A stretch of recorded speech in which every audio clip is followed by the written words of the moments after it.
UPSC పరీక్షల్లో ఉత్తీర్ణులై ప్రజలకు సేవ చేయటం కోసం తర్ఫీదు పొందుతున్నటువంటి సివిల్ తెలుగు రాష్ట్రాల నుంచి సెలెక్ట్ అయినటువంటి వారందరికీ ముందుగా నా హృదయపూర్వకమైనటువంటి అభినందనలు తెలియజేస్తూ ఉన్నాను. అట్లాగే ఈ రాష్ట్రం నుంచి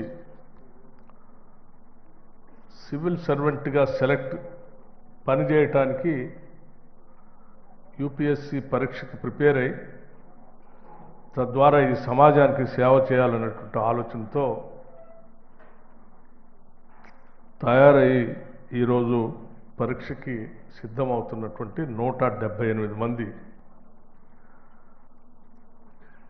మీ అందరికి కూడా నా హృదయపూర్వకమైనటువంటి అభినందనలే కాకుండా మీరంతా విజయం సాధించాలని మనస్ఫూర్తిగా రాష్ట్ర ప్రభుత్వం నుంచి ప్రగాఢంగా కోరుకుంటున్నాను.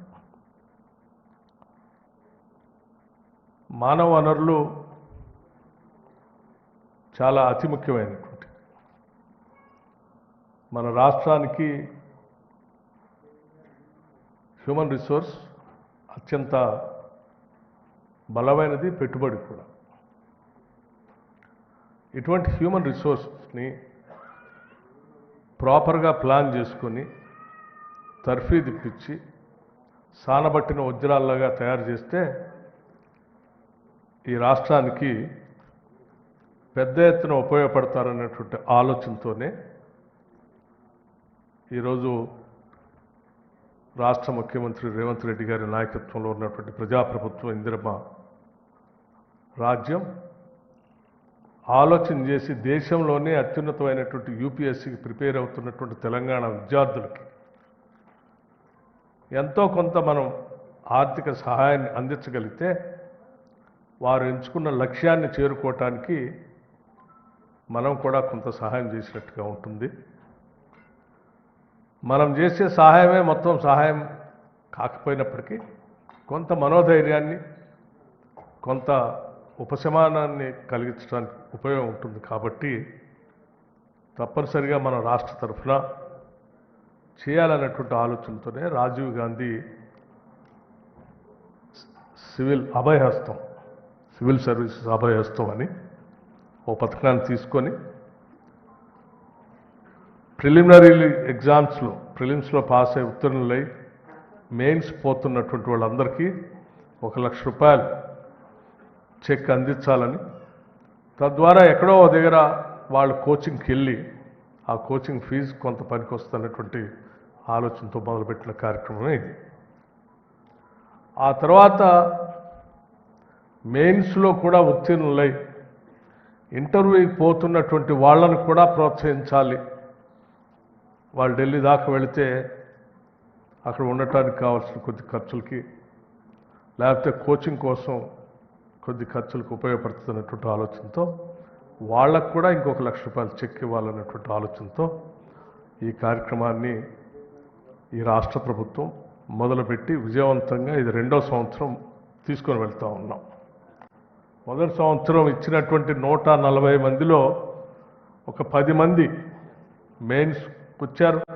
మెయిన్స్ నుంచి అంతిమంగా ఇంటర్వ్యూ అయిపోయిన తర్వాత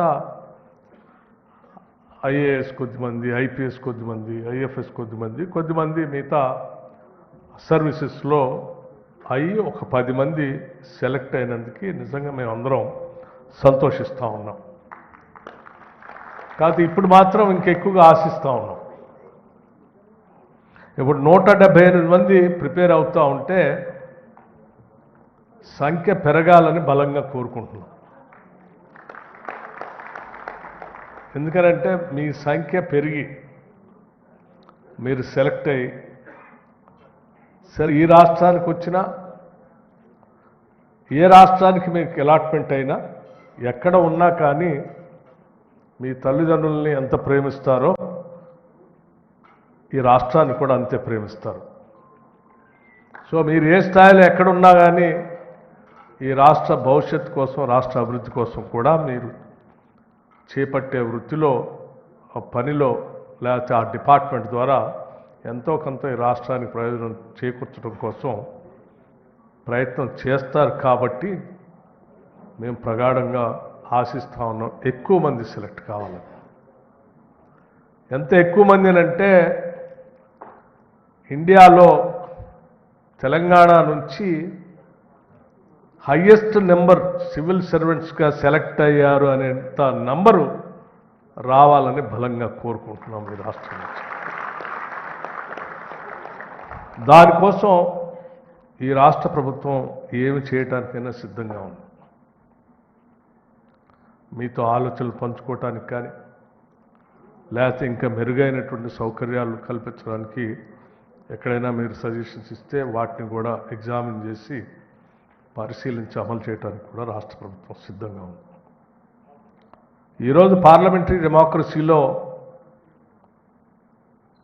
లెజిస్లేచర్తో పాటు బ్యూరోక్రసీ వారి పాత్ర ఈ దేశ ప్రజాస్వామ్యాన్ని నిలబెట్టడంలో అత్యంత ప్రధానమైనటువంటి పాత్ర పోషించే విధానం మీ అందరికి తెలియదు కాదు.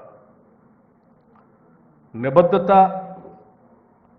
అట్లాగే తీసుకున్నటువంటి పని ద్వారా డిపార్ట్మెంట్ ద్వారా ఈ సమాజానికి ఏదో చేయాలనేటువంటి తపనతో పనిచేసేటువంటి విధానం మీలో బాగా పెరగాలని మేము కోరుకుంటున్నాం. చాలా చోట్ల సివిల్ సర్వెంట్స్ సమావేశాలు జరిగినప్పుడు ఆ సమావేశాల్లో కానీ లేకపోతే ప్రభుత్వ పరంగా మాట్లాడుకునేటప్పుడు కొద్దిమంది ఐఏఎస్ ఆఫీసర్స్ని రోల్ మోడల్గా చేసి మాట్లాడుకుంటూ ఉంటారు. ఆ కొద్దిమంది రోల్ మోడల్గా తీసుకున్నటువంటి అధికారులను చూసుకుంటే మన రాష్ట్రంలో సరే గతంలో పనిచేసినటువంటి ఎస్ఆర్ శంకరన్ గారు లాంటి వాళ్ళను లేకపోతే పార్థసారథి గారు లాంటి వాళ్ళను మాధవరావు గారు లాంటి వాళ్ళను ఇటువంటి కొద్దిమందిని గమనం చేసుకొని మాట్లాడుతూ ఉంటారు. అంటే వాళ్ళు ఒక్కళ్ళు మాత్రమే సివిల్ సర్వెంట్స్గా ఈ రాష్ట్రంలో పనిచేశారు అంటే కొన్ని వందల మంది బ్యూరోక్రాట్స్గా వచ్చి పనిచేసి వెళ్ళినటువంటి వాళ్ళు కూడా ఉన్నారు.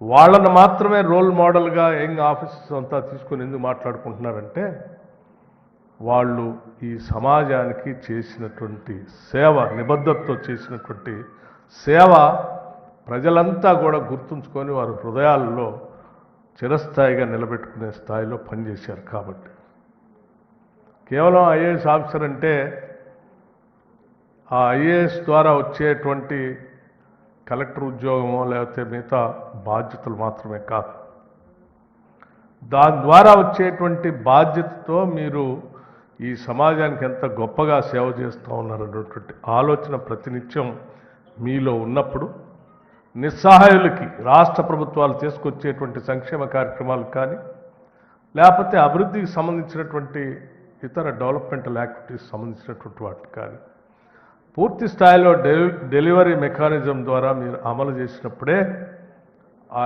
రాష్ట్ర ప్రభుత్వాలు ఎంచుకున్న లక్ష్యాలు పూర్తి స్థాయిలో నెరవేరటానికి అవకాశం ఉంటుంది. లక్ష్యాలు ఎంత గొప్పగా ఉన్నా అమలు చేయాలనేటువంటి తపన మా అందరికీ పొలిటికల్ ఎగ్జిక్యూటివ్స్కి ఉన్నా దాన్ని ఆ డెలివరీ మెకానిజంలో ఉన్నటువంటి ప్రధాన భూమిక మీలో నిబద్ధత లోపిస్తే ఆ లక్ష్యాలను మేము చేరుకోలేము. ఈనాటికి కూడా ఎస్ఆర్ శంకరన్ గారి గురించి చెప్పుకునే క్రమంలో నేను ఒక చిన్న ఉదాహరణ మీ అందరూ చెప్పదలుచుకున్నాను. ఆయనకు వచ్చిన పేరల్లా కూడా సోషల్ వెల్ఫేర్ డిపార్ట్మెంట్లో పనిచేసినప్పుడు వచ్చిన పేరే. మొత్తం 30-35 సంవత్సరాల వారి టెన్యూర్లో మిగతా శాఖల్లో పనిచేశారా, చేయలేదంటే చేశారు, మిగతా శాఖల్లో కూడా చేశారు. కానీ సోషల్ వెల్ఫేర్ శాఖలో వారు సెక్రటరీగా ఉన్నప్పుడు తీసుకున్నటువంటి చేపట్టినటువంటి పనులే ఈ రాష్ట్ర ప్రజల జీవన స్థితిగతుల్ని మార్చడానికి పెద్ద ఎత్తున ఉపయోగపడ్డాయి. ప్రజల జీవన స్థితిగతులు మార్చడానికి ఎప్పుడైతే మీ పాత్ర ఉపయోగపడుతుందో అప్పుడే మీ జీవితానికి అర్థం, సార్థకం కూడా.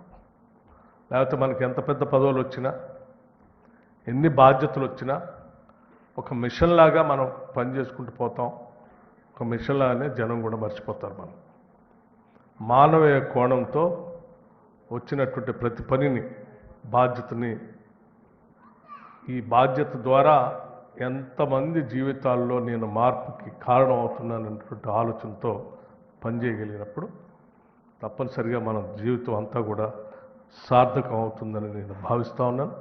అందుకే నేను సెలెక్ట్ అయినటువంటి మిత్రులందరికీ, సోదరులందరికీ కూడా నేను చేసే విజ్ఞప్తి ఒక్కటే, మీ ముందు చాలా ఛాలెంజెస్ ఉండొచ్చు.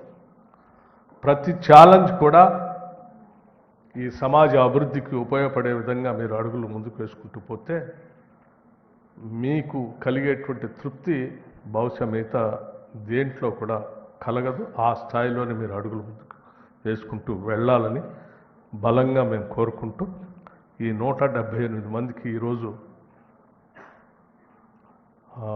మీరు ఉత్తీర్ణులై ఈ 178 మంది భారతదేశ వ్యాప్తంగా అక్కడక్కడ ఉన్నత పదవుల్లో ఉండి మీరు ఈ తెలంగాణ రాష్ట్ర అభివృద్ధి కోసం పెద్ద ఎత్తున ఎదగాలని మనస్ఫూర్తిగా రాష్ట్ర ప్రభుత్వం తరఫున నేను కోరుకుంటున్నాను.